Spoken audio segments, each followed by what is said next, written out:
नमस्कार मंडळी, मी वैशाली ब्लॉगमध्ये मी पुन्हा एकदा तुमचं मनापासून स्वागत करते। तर आजचे थोडे 4 दिवसाचे व्हिडिओ एकत्र केलेत।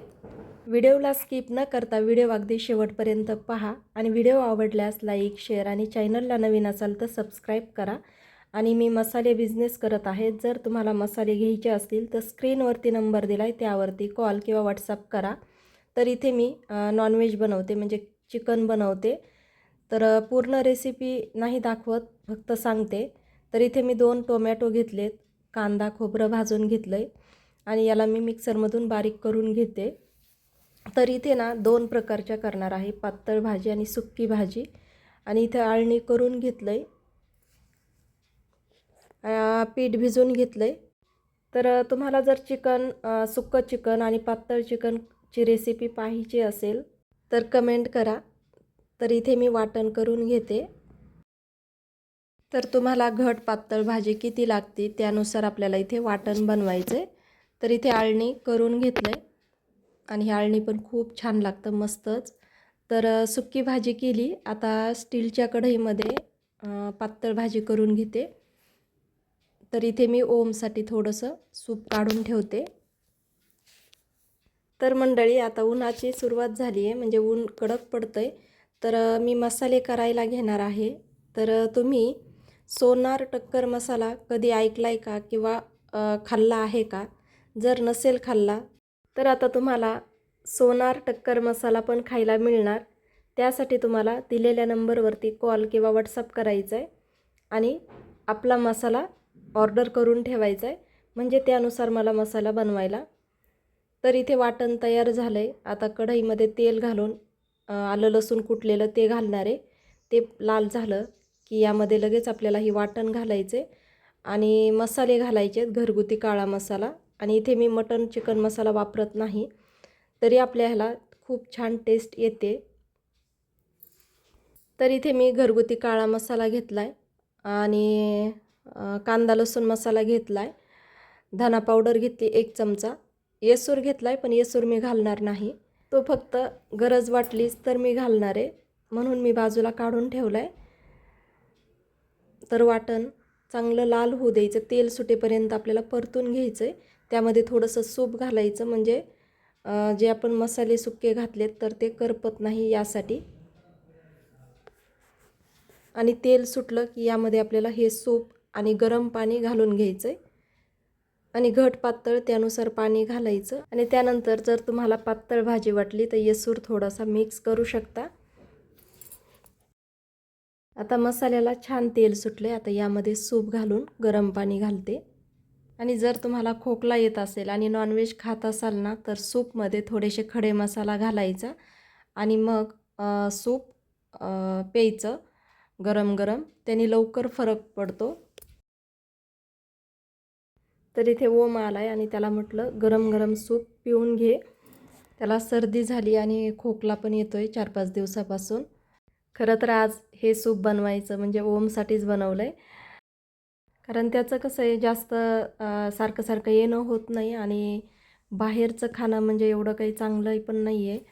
बाहेर कुठं नॉनव्हेज व्यवस्थित भेटत पण नाही आणि त्याला खरं तर घरचंच नॉनव्हेज खूप आवडतं, बाहेरचं बिलकुल आवडत नाही, पण इलाज नाही म्हणून खातो।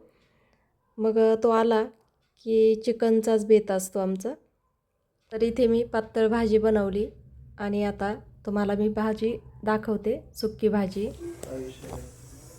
पोळ्या पण झाल्यात आणि आता मी जेवायला घेतोय। तर इथे मी सुक्की भाजी केली ओमसाठी आणि आकांक्षासाठी, त्या दोघांना ही सुक्की भाजी खूप आवडते। तर इथे कांदा आणि लिंबू कापून ठेवले, इथे पातळ भाजी पण तयार झाली। तर आता जेवण करतोय आणि इकडे कुकरमध्ये थोडासा भात लावलाय। तर मंडळी दुसऱ्या दिवशीचा व्हिडिओ, जी आपण मागच्या व्हिडिओमध्ये फ्रीझरमध्ये आवळे ठेवून जी कँडी केली होती तर तीच ही आहे।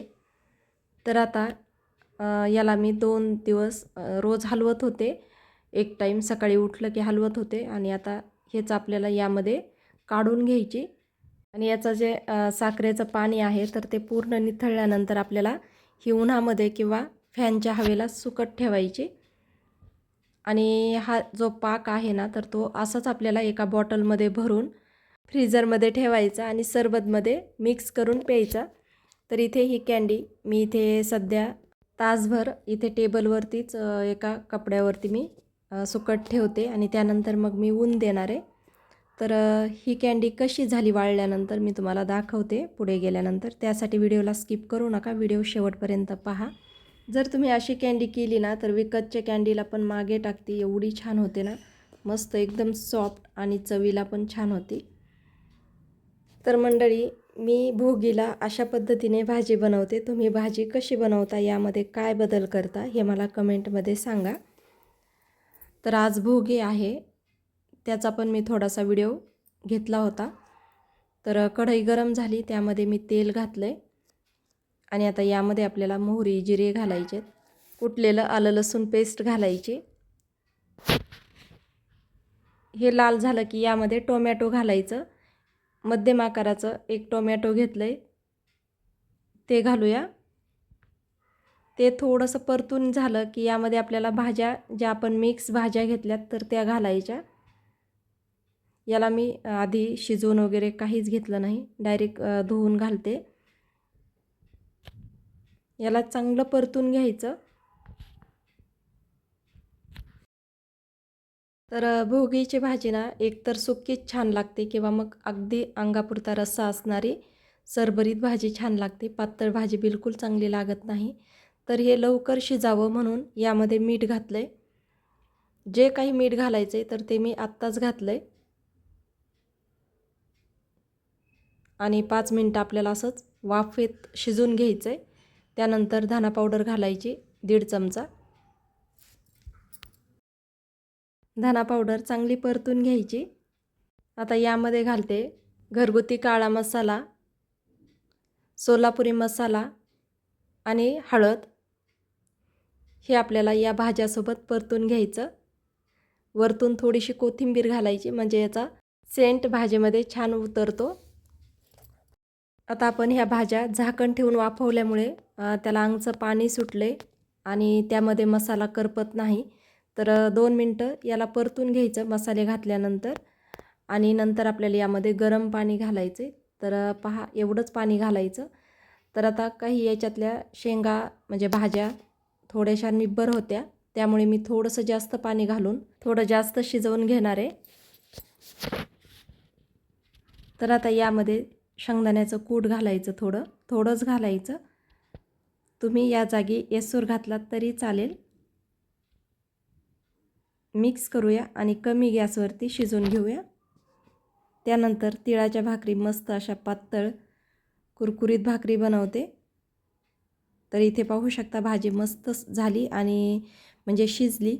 गॅस बंद केला, इकडे भाकरी पण केली.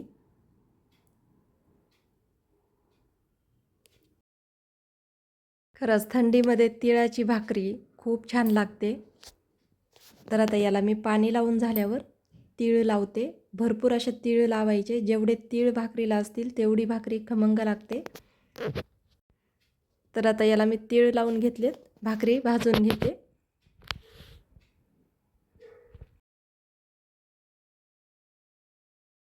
तर भाकरी पलटून घेतल्यानंतर पाहू शकता छान भाकरी पचली. आणि आता मी गॅसवरती भाकरी भाजून घेते.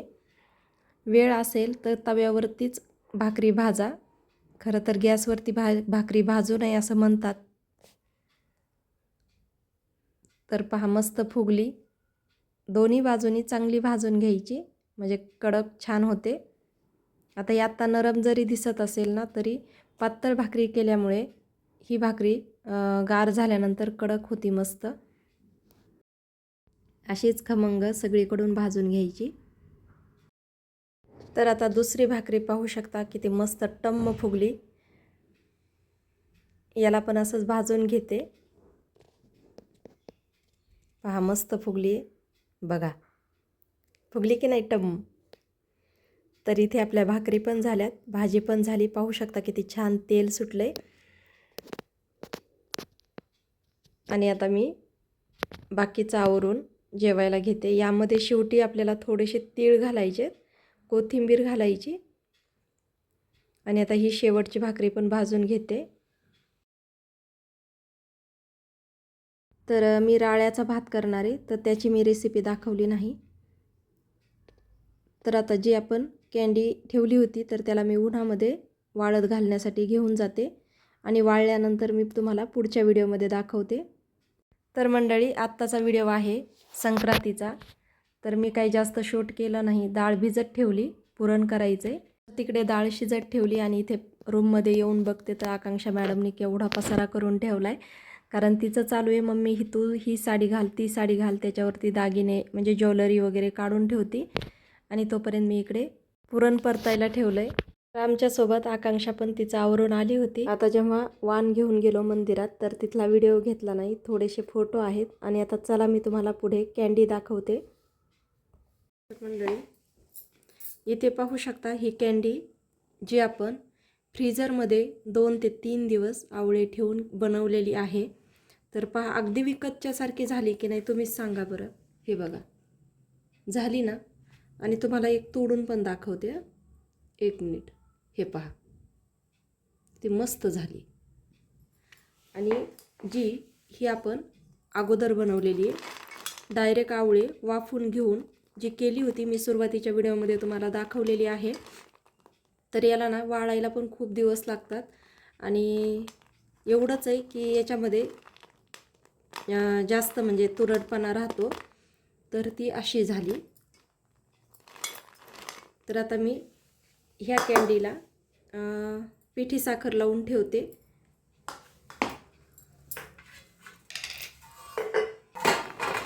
ओतून घेते, म्हणजे काढून घेते आणि यावरती पिठी साखर घालते. आता पिठी साखर घालायची म्हणजे ही विकतच्यासारखी दिसते म्हणून. आणि जर गोड कमी असेल ना तर ही आपल्याला पिठी साखर अशी लावून घ्यायची. पहा मस्त हे अशी.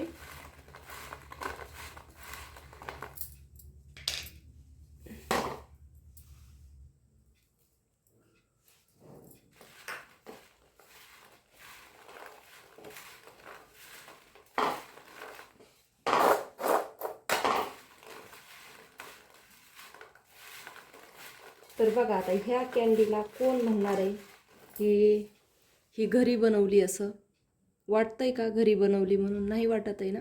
तर नक्की तुम्हाला रेसिपी जर पूर्ण पाहायची असेल तर मला कमेंट करून सांगा. जोपर्यंत आवळ्याचं सीजन आहे तोपर्यंत मी तुमच्यासोबत ती रेसिपी शेअर करल. तर याला आता एका काचेच्या बरणीमध्ये भरून ठेवायची.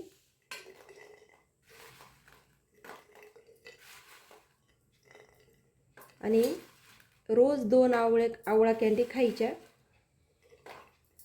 1-2 तरी खायच्या. जर तुम्ही जास्त बनवलेले असतील किंवा आवडत असतील तर जास्त पण खाऊ शकता. तर आता बरणीमध्ये बसत नाही, जेवढी बसली तेवढी मी इथे भरून ठेवते आणि ती बाकीची अशीच वरती ठेवते खाण्यासाठी. हे पहा मस्त, बघा. आणि आता ही कँडी मी अशीच ठेवते अशी. आणि याला पण मी पिठी साखर लावून घेते. आहे म्हणून लावते बरं का. ही कँडी गोड झाली, तुरटपणा आहे पण गोड झाली. मग ते तुरट कमी लागावी म्हणून ही लावून घेते.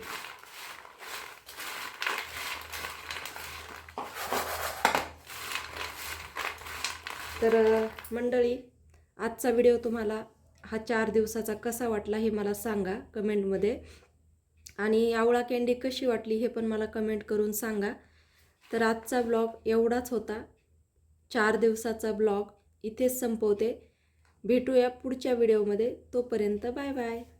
व्हिडिओ पाहिल्याबद्दल धन्यवाद.